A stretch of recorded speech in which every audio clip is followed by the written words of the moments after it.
I learned something really cool today. Did you know that Detroit Development Fund was the very first nonprofit created in the city to give money to Black-owned businesses after all the banks packed up and left? And the roots of this history take us to the south side of Chicago. We all know the history: generational wealth blocked through redlining and government-backed bank denials.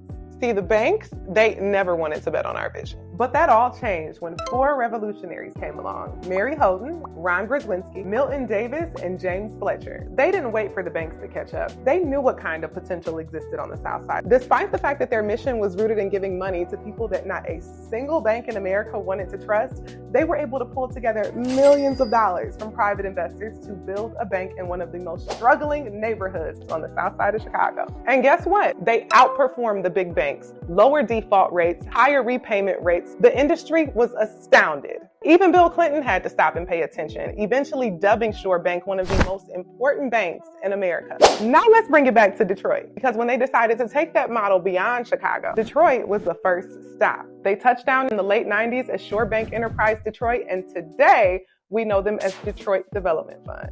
And here's one more thing. Remember the story about Daryl I shared last week? They were the lender that closed the gap on his project. Now, funding for DDF and organizations just like them is at risk. If you want to understand why this matters, go read the blog, understand what's at stake, link in my bio.